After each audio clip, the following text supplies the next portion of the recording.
Hello, my name is Dr. Karen Peterson, and I am the Executive Director for the Freedom to Choose Project.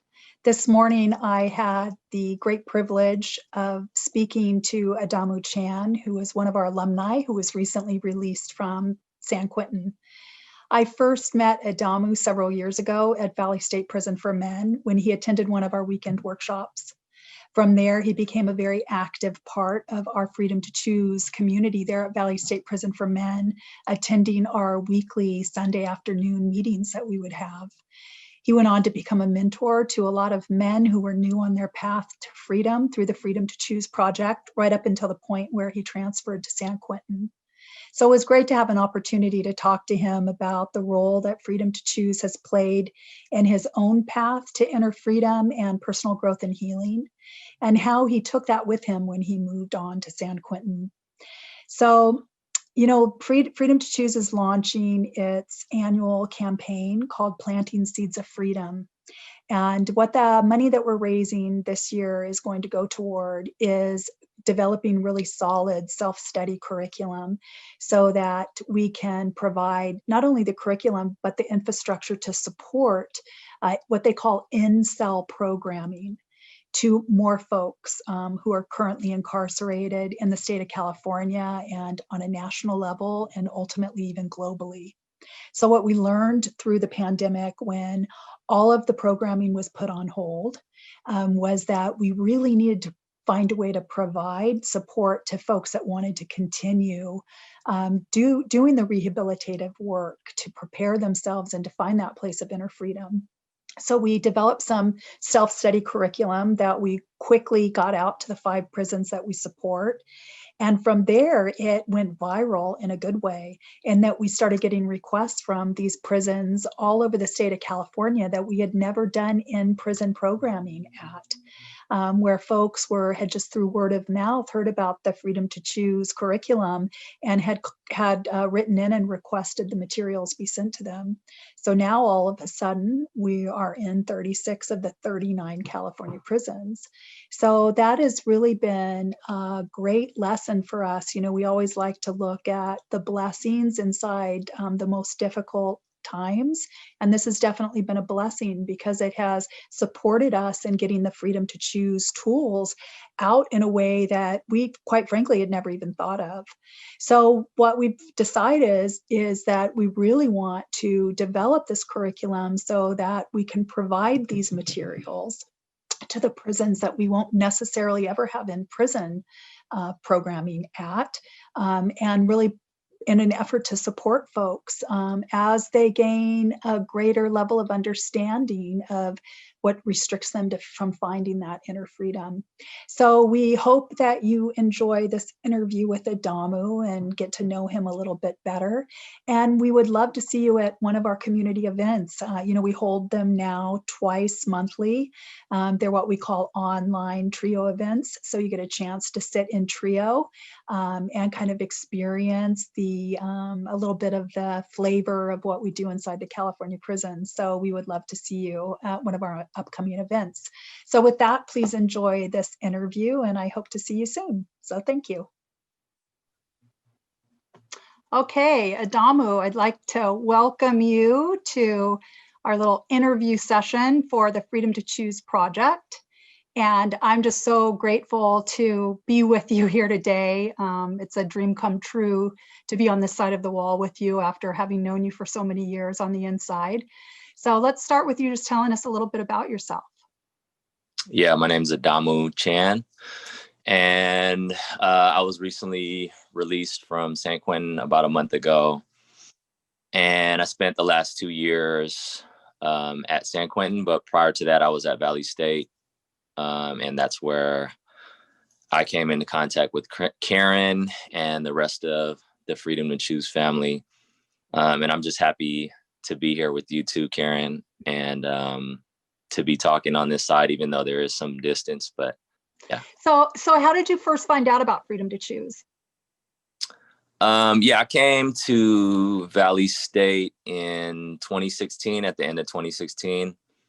And when I first arrived, I had really not been involved in any in-prison programming.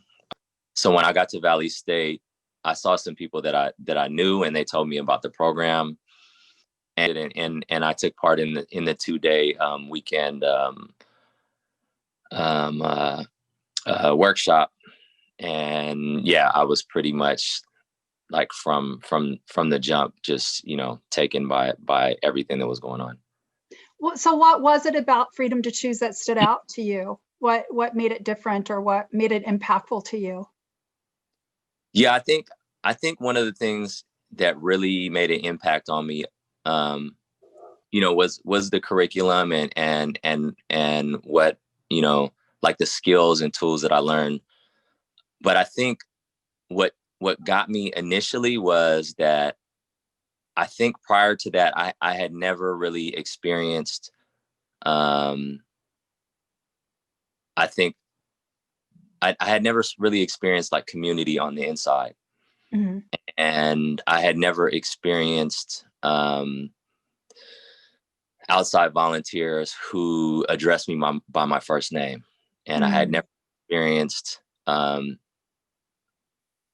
think, interaction that was free from judgment or free from um, some of the like separations um, that I had been so accustomed to. And I think that was really transformational for me, because I think that like more than anything, more than like the physical separation of incarceration, um, I think I was really struggling with um, myself and who I was, and the shame and judgment about not just being in this physical place of prison, but being in this prison um, of being an incarcerated person. And I think that like um, I think that experience really changed me and really opened me up in certain ways. Yeah, that's beautiful. We often talk about that quote about Rumi's field, right? Mm-hmm. Out beyond right and wrong, there is a field. I'll meet you there. And it sounds like your experience with freedom to choose was really an opportunity to experience that, where you were coming together with people and really being treated as a human being. So that whole process of dehumanization that we talk about through the incarceration project or process, it sounds like that was really an opportunity for you to just be human beings with other human beings, and Yeah. that's enough. Right? Right. So how did the tools that you learned at Freedom to Choose, because I know not only did you do the weekend workshop, but you were very active in the Sunday groups that we do, right, up at VSP. So I mean, you were in our mentor group. You were there every opportunity. I remember you're supposed to come every other week, but a lot of times you were there every week. So that really demonstrated to me that you had a real dedication to your growth and healing, that it was super, you were like in it to win it. So what do you think those tools that you had access to and were practicing through the workshops and through the weekend programs or the Sunday programs, how do you think that those tools have helped you in your life, even now that you're in the free world? Yeah, I mean, I think, like I said before, I think this idea of community has always been important for me. I think that I was raised in a community of extended and chosen family. I don't come from a large like immediate family, and I think that aspect of my life was always really important for me, and something that I needed to find while I was on the inside, just for me to be like a whole person.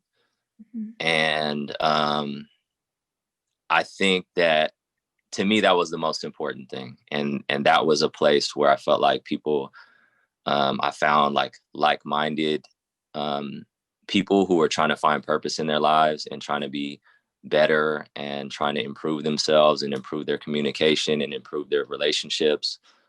Um, and I think that for me, it became a passion of mine, to be a part of that community and to give to that community and to try to be a leader in that community and to try to bring more people in, because I feel like on the community level, I feel like that's where we build, where we start to begin to build the world that we want to live in. And in our communities and in our relationships is where we plant the seeds for what we want to see in the world. And so I think that that was really important for me. Mm. And I know that you were such a solid member of the community at VSP, and then you transferred to San Quentin. And I know those you left behind, us, missed you tremendously, and the contribution that you added to our circle. Luckily, we were able to stay in touch, and I'm so grateful for us being able to continue our sense of community with one another, even though you were at a different prison that we weren't supporting. Well, I really appreciate being with you today, and I'm so grateful we get to co-facilitate the upcoming trio night on December 2nd. It's so good to have you as part of the community on this side. And, I know that you're going to be a great facilitator with us, and I really look forward to you expanding your footprint with Freedom to Choose and our community on this side of the wall. So thank you so much for your time today, Adamu. Thank you, Karen. Okay.